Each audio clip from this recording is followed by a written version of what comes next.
Hey everybody, welcome back to Walk Worthy. This month, we are going to be talking about balance. We're going to be talking about what does that look like in the life of a Christian woman? How do we accomplish that? Where do our priorities lie? I think that balance is something that people are seeking after in the world. How do I manage all these things? How do I carry all this? And we can turn to the scriptures to see what God tells us about that. So I think the enemy of balance is busyness. For sure. So let's talk about that for a minute, because in our culture, you just ask people like, oh, how are you? Busy. Like that's literally like a robotic response that people just comes out of their mouth. Busy. Right. And it's like they didn't even think about what they did. Just I'm busy. So why do you think that is? Like, why do we have this busyness in our culture that maybe not in all countries, but definitely in ours? Definitely in ours, yeah. And I say it too. I'm guilty of that. How are you? Oh, I'm so busy. Yeah. And then I hear myself like that's how I am. Right? That defines me. And that is true. There is a lot going on, but is that what I should, like you said, define myself as? I think we're always chasing more. I think we live under this delusion that we can have it all, we can do it all, we can be it all if we just work harder, hustle more, and are faster. So we try to do more for our kids, make more money, have a bigger, better job, better house, better car, be in perfect shape. Like you just chase all these different areas.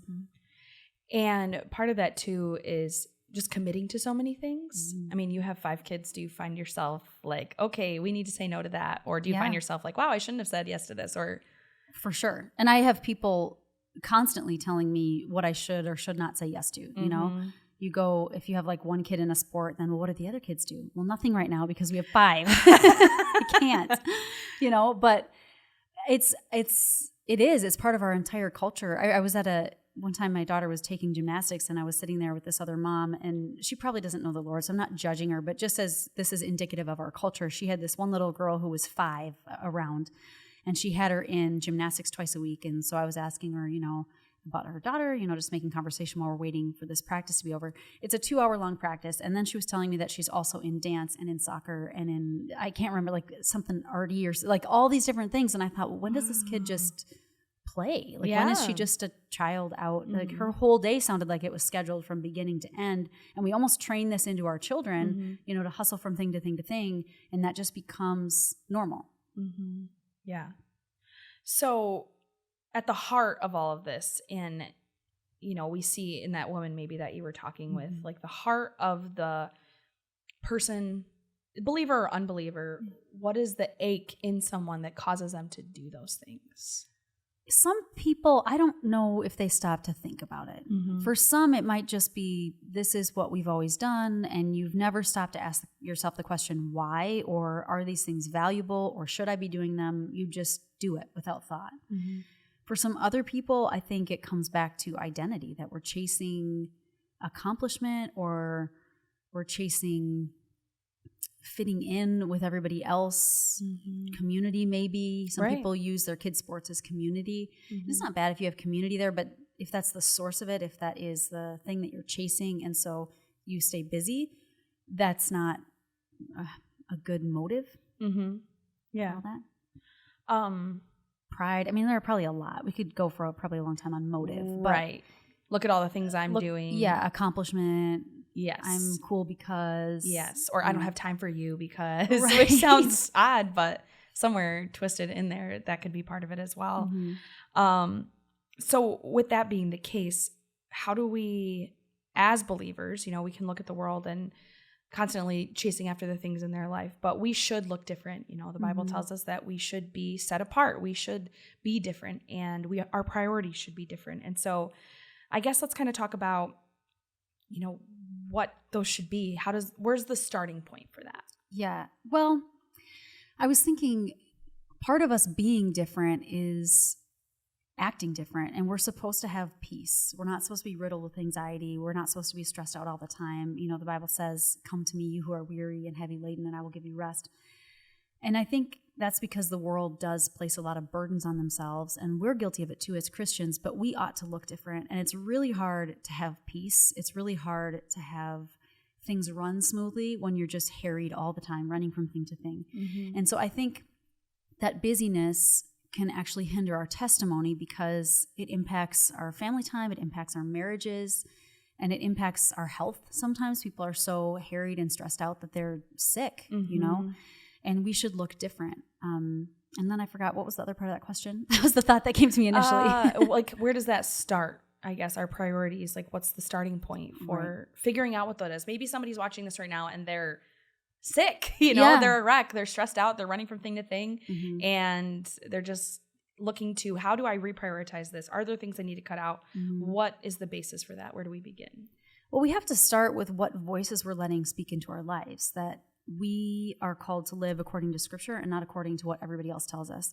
And God needs to be our first priority. A lot of people don't have time to spend time reading or praying because they are so busy, because you've prioritized everything else above time with the Lord. So that should be our first priority, is time with the Lord and asking Him and letting Him define what our life looks like. And everybody's life is going to look a little bit different. But I think we have to be okay with not looking like the rest of the world, with being aliens and strangers. The decisions we make for our family sometimes make us weird. People kind of think, okay, that's different. Kids don't go to public school. They're not involved in 17 sports, and they're involved in things and we let them do stuff. It's not that we, keep them chained to our house or something. Right. But we try to very honestly ask ourselves the question, is this something that we can handle at this season? Is this something that the Lord has asked us to do? Some things aren't like necessarily a calling. Like a missions trip is more like, is God calling? A sport is like, can we handle this? Is this wise in this season? But I think we need to ask those questions because we are promised grace, that His grace would be sufficient. But if He didn't call us to do it, He's not really obligated to give us the grace to complete the task. Then it's kind of on us and our strength and our energy, which is very limited. Right. When you were talking about a sport, is it something we can take on right now? And it's not necessarily a calling. And so if you're watching this, we don't want you to think like, I have to ask God, like if I can go to the grocery store at this time. Like there's some stuff that you have to do. There's some decisions that you make, but even as like a kid being in sports or something like that, how can you be using that for the Lord, I think, too? And one thing about being in those communities is that's what an opportunity to share the gospel and get to know parents in the area, or invite them to maybe an event your church is having or things like that. And I think we so often miss those opportunities because we are, I have to drop this kid here and, then wait for that practice to be over and then I have to take this kid here. I'm going to feed the other two kids while this person's, Right. I just know moms that live this way. And this isn't just like to moms. Moms are too busy. Like everybody's too busy, but it's just an easy example. It is. And to see in those moments, maybe to slow down and say, okay, if God has allowed us to be able to have this thing in our life right now, how can we even use this to look for an opportunity to share the gospel, to use it for His glory, to grow relationships with people in our community and be the hands and feet of Jesus, even in that seemingly maybe silly sports practice or something like that. Yeah, and it's a like you say, it's a frivolous thing. It's not a necessity. It doesn't matter. But we are training our children even in that. And what are we training them that their life is about then? This comes back to the priority that our life is about the gospel, if it is. But a lot of people are so busy with sports, their kids can never make it to church. Their whole family's not in church on Sunday because they have to get to their kids' sports practice. Well, you're training in a lifestyle of priority in your kids that they will carry on into adulthood. So when they have kids then and they just can't make it to church and your grandkids don't know the Lord, that sounds harsh and crazy, but this is part of the culture that you have trained into your family because you haven't said church is priority, worshiping the Lord is priority, studying our Bible is priority. We have said soccer and, travel basketball or, all these different things. And we'll fit the other things in if it's convenient. Right. And if we have time, we can make it to church. Right. Otherwise, we can live stream in the car on the way. Right. Gotta love that live stream. Right. And live stream's great, but we are called, part of our job as believers, part of what we're required to do is to assemble together as the body, believers physically present together. And there's accountability, there's encouragement, there's fellowship that happens.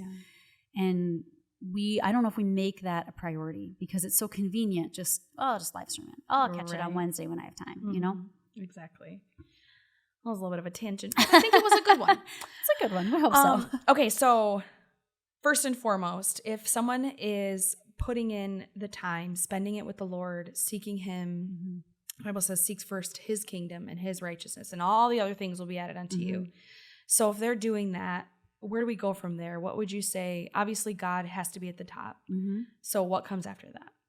Well, if you're married, what will come after that is your husband.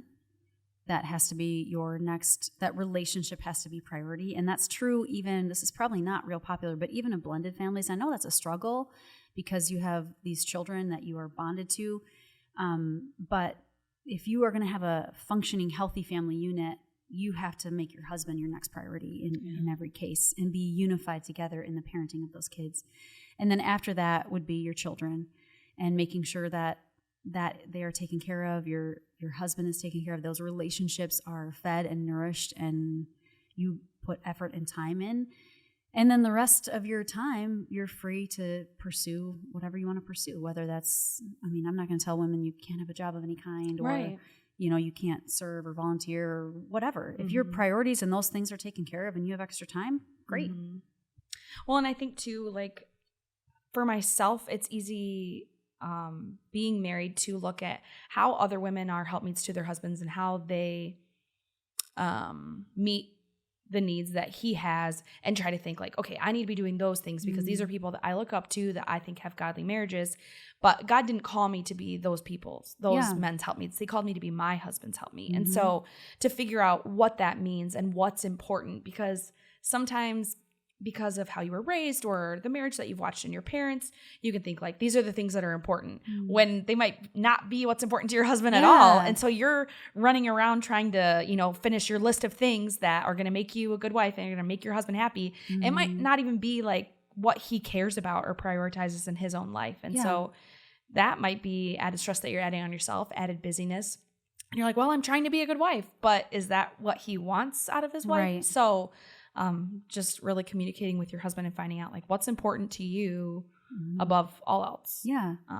And single people are that's a gift. That season of life is such a gift because the Bible talks about you being more free to serve the Lord because you don't have the responsibility of a husband. You don't have the responsibility of children. You are free to kind of pursue whatever God calls you to. You are free to go overseas and travel. You're free to work however many hours you want to work. You're free to volunteer when and where and how you want with the church.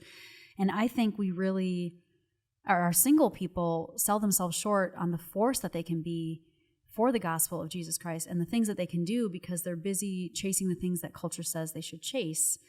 And if your priority is the Lord, whether you're working a full-time job or you're volunteering, you're in school, you have freedom to ask the Lord, what do you want from me today? Where do you want me to go? And pursue crazy things. Yeah. Because you're not attached to anything else. It's really cool. Yeah. Like you could do anything. You can do anything. Yeah. Literally anything. Just decide and then you just go. Yeah. Yeah. So that's such a gift. Season is a gift that shouldn't be wasted. If our priorities are right, we don't want to be busy just about silly things. We don't want to be busy about posting a bunch of selfies and you know what I mean? But No, we get you're busy right. about silly things. Like, that's great. Go get yourself a cappuccino, put a few selfies, do whatever you want to do. But like, are your priorities, is that to serve the Lord? Is that to use this time wisely as a good steward for what he calls you to? Yeah, definitely. So if someone is asked to be a part of something or add one more thing to their to-do list, what is maybe a filter that they could put that through to see, is this something that I should really be doing or pursuing? Not that it's going to be the same for everybody. Right. But so Proverbs talks about nobody builds a house without first counting the cost, that you look at that and try to understand what that looks like. So this past year, my oldest son had really wanted to play basketball. So we looked around and found a league that he could play in. And I went through and I looked at every single practice and every single game, and I put them all in my calendar to just see, what is this really going to look like, And I don't know if we really count the cost of that, because this is an added scheduling thing for my family, which I don't want to be like, we're so busy, but we're decently busy otherwise, but I also want my children to be able to do fun things and to pursue things that they love. So I think it's important to really take an honest look. How much time is this going to take for you? How much energy? How much headspace? That's a big thing. Are you going to be sitting at the dinner table supposed to be talking and engaging with your husband or your family, or your parents or something, and your head is so wrapped up in this thing that you're not even physically present because you're so stressed about it. Do you still have time for serving the Lord in whatever capacity that is? Are all the people that you're supposed to walk alongside of, your extended family or whoever God has placed in your life to help disciple, do those have to be cut off and fall by the wayside because you've picked up this thing? And I think we need to count the cost and ask the Lord, is this wise? Is this what I should do right now? Yeah, that's good. And then it can be really easy to say these things, right? Then you get into the day-to-day of life and you have 16 things on your to-do list for the day, and it just seems craziness. And so we kind of were chatting earlier a little bit about there being different personality types. And maybe somebody watching is like, well, that's just not how I live. Like, you know, we get everything done and it's fine. But maybe their life is like complete chaos all the time. Right. So what would you say to that person? Or even somebody maybe that's like so orderly and has, you know, a checklist for literally everything they do that day, and maybe is getting it all done, or maybe still isn't getting it all done. There's just so many different ways of looking at this based on people's personalities. Some people don't even try for order and balance. It's just a chaotic mess. And I don't think that's what we're called to. I think the Bible talks about us being managers of our homes. It talks about the woman in Proverbs 31 that she runs her home well. You see, she's up before dark. She's giving portions to her maidens. Now she had her some maidens, which is really great. That's so funny. But she was managing them. You know, she was, and I guess I would say that it's okay if you need help. That's an okay thing to ask for help. But you should still be managing your home. You should be managing your life. Okay, so whether you're married or you're single, you have kids or not, you should run your life. You know, don't be a loss, don't be a loser. Run your life. And some people just are so like, oh, whatever, and life just kind of happens to them. And it's just, for everybody around them, it's just always a stressful, chaotic mess. It's not peaceful, it's not good, and they might have to fight more for balance and order. They might not like routine. And I understand. I am way more scheduled now than I was when I didn't have any kids because it was just me and Wes. I have 5 kids. I got like doctor's appointments, orthodontists, dentists, practices. Like there's a lot on there. And if I don't know what's happening when, everything falls down, you know? When it's just me and Wes, again, I'll probably be less scheduled. Like, whatever, you know? But in order to maintain order in my home, it requires of me that I grow in that and that I do that better. So I think for the more free-spirited types, like you need to fight for it. You got to fight for some order. You need to fight for some routine. It doesn't have to necessarily be like at 9 a.m. I do this, and but there should be some flow to your life so that it's not a wreck. And then you go full swing to the other side, that perfectionists that have, you know, brushing their teeth on a checklist that they can check off, you know, and like simmer down. It's okay. You need to give yourself some grace. Maybe ask yourself what the perfectionism is about. If it's a motive that you have inside where somehow this gives you worth or purpose, and you should find that in Christ instead of in your to-do list. And routine is good, but I think sometimes for those of us that have perfection in us for varying things and all the to-do lists, we can become harsh and difficult because we're so fixated on getting the to-do list, and anything is an interruption to that, you know? And I can be guilty of that. When I get my to-do list, it's like my kids will be like, can you come here? I have one more thing to check off, just a second, you know? But it's important for me to say, you know what, you are more important than my to-do list, and I am going to break away from this and do what you asked me to do and come back. But I can like feel myself fight, I get like you know, like I have 3 more dishes. Can I just finish the dishes? You know? And sometimes it's okay to say that. Sometimes our kids need to wait. But, you know, I think both extremes have weaknesses to them. Well, right. And like you were saying earlier, like you're ingraining that in your children, whichever side you weigh on, they're either going to grow up and continue to live a life of chaos and maybe never be able to get anything done. Right. Or on the other hand, be like, Mommy doesn't love me. She just loves her to do crazy. you know, things like that. Or feel like they're never good enough, or they're not important enough, or those things really, they do affect. Yes. They do affect us as much as we wouldn't want to like say it or recognize it. They do. Well, and I think that comes back to the priority piece of it. when we talked about it being prioritizing those relationships over our tasks, you know, it is good for our kids to have some kind of routine. It's good for them to wake up and know kind of this is how my day goes. Again, every day is a little bit different. Things happen differently, but they know we have breakfast and then I should probably brush my teeth or, you know, however your day goes, you know, they have some kind of an expectation of this is what happens in my home. I think there's peace and there's safety in that for small children. And then on the other hand, you know, getting too crazy with it, that damages relationship, which should be a priority. We don't want to damage the relationship with our kids. Yeah. So maintaining that priority, what is this? How is this impacting the people that God has given to me? So obviously in the ebbs and flow of life, there's definitely like times that are more busy than others. Sometimes God calls us to something that is just for a short season, but this is what we're doing right now. And it can feel like I can't balance this with everything else that I feel like I have to do. So what would you say to that person that's in that season? Or we all are in those sometimes. Yeah. And so what is your thoughts on that? I mean, sometimes there's stuff that we create, but then there's stuff that happens to us or we find ourselves in. You know, some people are caring for an ailing parent and that adds added stress onto the house, but they should care for their ailing parents. Or you have a child that's going through a particularly difficult season or all those different things. So there are times that it is crazy and you're called to it. Yeah. And those times, I think we feel our grip on balance slipping. And not that everything, I also want to say balance is kind of a myth. Yeah, it's we a lie. Chase it. It's not true. It's not real. It's not real. It's going to always be like it this. Is. So just know that, embrace it, and it's okay. Yeah, so there are times when I always feel like if you come to my house and you look in my laundry room, you'll have a pretty good gauge of where my life is at. Because if it's kind of like okay, then there's not a lot of laundry. And if it's like a crazy season, there's just like a mountain of like someday we'll get so to it. much laundry. Yeah. Like I could do 6 loads in a day if it's crazy, you know, probably more, probably 10, but a load a person.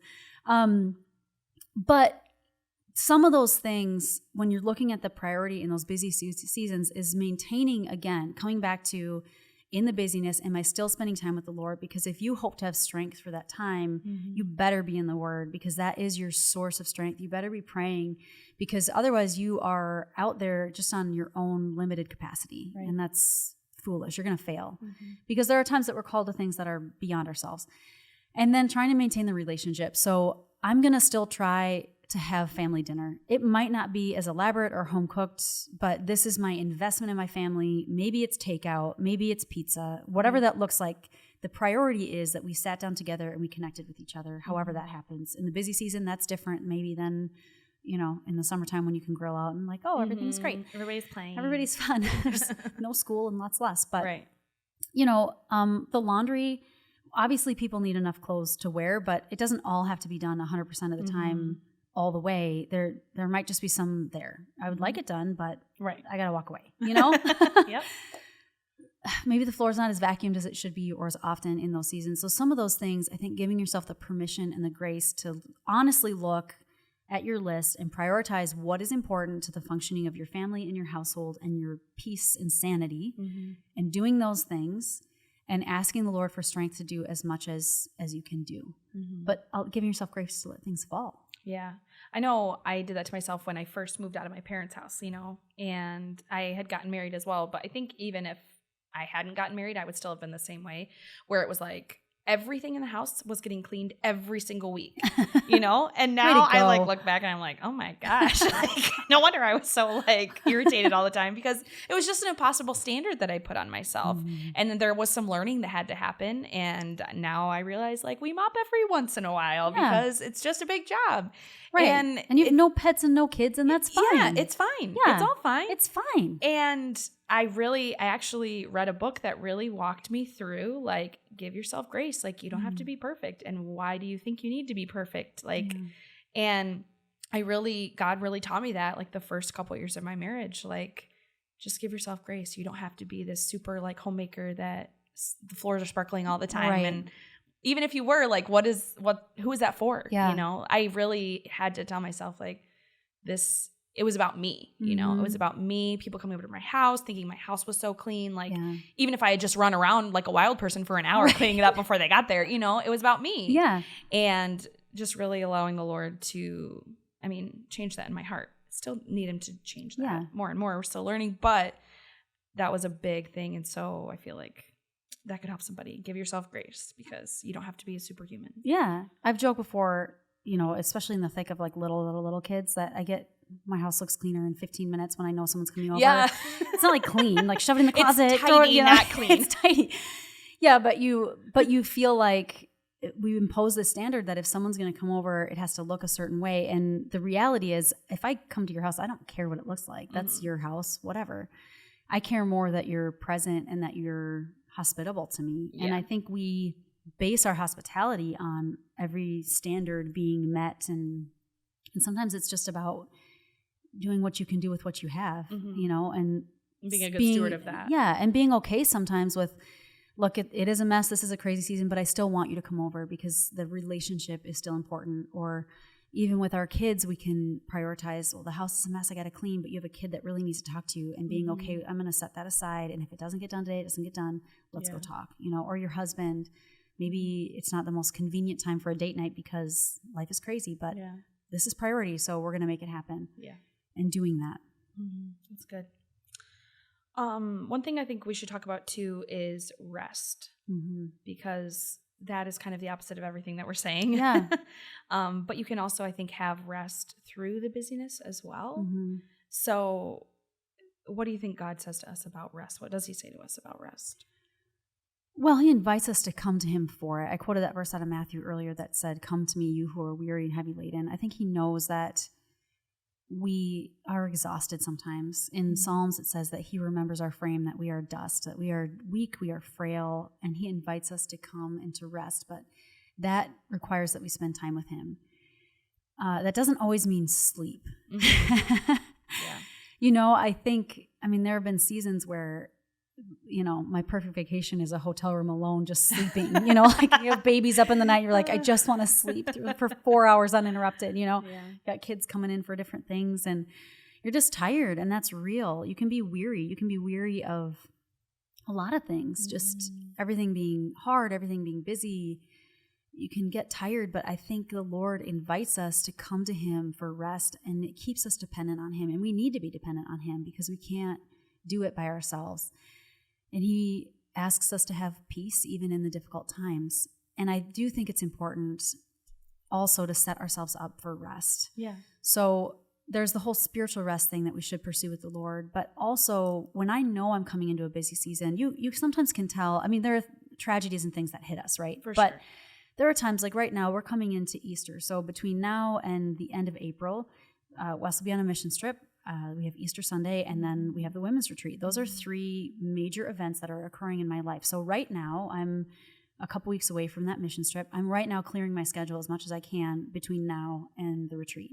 And it's just kind of like, sorry, post-retreat, I'll get to you. Because I know whatever things I already have scheduled, there are going to be more that are added that I can't avoid. So if I load my calendar too much and then I cry like, oh, I need rest, that's kind of on me. Yeah, sort of set myself up for that, you know? So I think that's important too, is to look at, we have ebbs and flows to our lives, and to be honest and realistic and look at that and say, okay, I'm not going to be able to do everything. I'm not going to be able to meet everybody. I can't go to every single appointment and every single, you know, baby shower, bridal shower, whatever. And that's sad and that's disappointing sometimes. But if I'm prioritizing the things that God's called me to first, some of that has to fall by the wayside, and we have to be okay with that. And sometimes people are disappointed. And that's difficult, especially for those of us that are more people-pleasing than others. But we need to come back to, what am I called to? And am I doing this because the Lord asked me to? Or am I doing this because I want to make everybody else feel good about me? Yeah. I think one thing that is really important to learn, like you just said, is a lot of times we wait until we can't go any longer to rest, instead of resting before the work that God has called us to as well. And now, as the rest happens after, for sure, but setting yourself up to be prepared to be the best you can be, not running yourself ragged in the weeks leading up to whatever this thing is that God has called you to.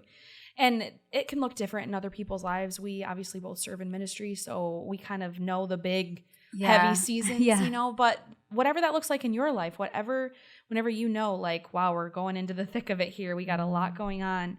And really setting yourself up to be the best you can be, to be the most prepared to go into that heaviness. And when you're busy as well too, it gives the enemy such an opportunity to get into your life, to interfere, to distract, to pull you away from the time. You know, you were talking about other people being disappointed because you couldn't come to, you know, maybe you can't come to this event they're having or whatever it is. And we often think that we have to have like a really good reason. That sounds weird, but like if I say no to this person, it has to be because I'm doing something else. Right. Sometimes maybe you need to spend a few hours at home with your family. Maybe you need to spend a few hours with the Lord. Yeah. And maybe this is the time that you're going to have to do it. And that's a good enough reason. It's okay. Yeah. And I have to tell myself that. So yeah. And it's hard because there are things that are good things that I say no to that are good. They're not bad. It's not like, you know, you have to be okay saying no even to good things sometimes because... And maybe even things you would like to be a part of. Yes. Yeah. I mean, there are things I see people do or that I'm invited to and I'm like, well, that looks fun. But I know right now in this season, my family is my priority because we are pulled in so many directions. And so there's a lot that I say no to. And you have to be okay with that. And you have to let some of that stuff fall by the wayside because you're, again, prioritizing the things that God gave you first. And all those things are good, but everything that we say yes to takes us away from something else. And I could be gone every single day, every single night, every single weekend doing something. And maybe all those things are good things, right? But then I am not fulfilling my job first of caring for my husband, of caring for my children, and I have failed in the first ministry that God gave me. Yeah, that's good. Do you have anything else? Well, the only other thing that I was thinking is that I also think we need to be okay asking for help. I don't know if we're always good at that. Right. In those crazy seasons when it's really hard and there's a lot going on, sometimes you'll ask somebody, you know, how are you? Oh, you know, I'm okay. It's busy, but I'm okay. Like, is there anything I can help with? Oh, no. Yeah. Like, you put it on yourself, like, I'm the only one that can do this. And sometimes we need to ask ourselves and humble ourselves to be like, you know what? I could use help. My house is a disaster. Do you want to do some dishes? Right. You know, I mean, and which that's is hard. Yep. Like to have someone come in and do that that's very humbling to be honest and say, this is where I need the help, or I physically can't run this errand. Is it possible? You know, and it feels a little bit like a failure, like I couldn't fully manage my home. Like I couldn't handle it. Yeah, I get it. But going back to the lady in Proverbs 31, when it talks about her having maidens, like she had people that helped her sometimes, and I think that that's okay. We should manage our stuff. We shouldn't be enabled by people to be ineffective, right? But sometimes we need to just let people help us and be honest about us being in kind of a disaster. And these are the two things that would really help me. Yeah. Okay. Balance. Anything else? Balance. It doesn't exist. It doesn't exist. To sum it all up. Your one takeaway. Oh my goodness. Well, we hope this episode spoke to you and can encourage you to become more balanced, whatever that means in your life, but really to have your priorities straight in your life, putting the Lord first, putting time with him, whatever that looks like in your specific life, your specific season of life that you're in. Seek the Lord, ask him to show you what those priorities need to be, how you can have them in order, what maybe you need to let go of, what you need to maybe add in that he is calling you to, but that you haven't had time to do. And we hope that this will help you grow in this area and just become a better woman, a better follower of Christ. So until next time, walk worthy.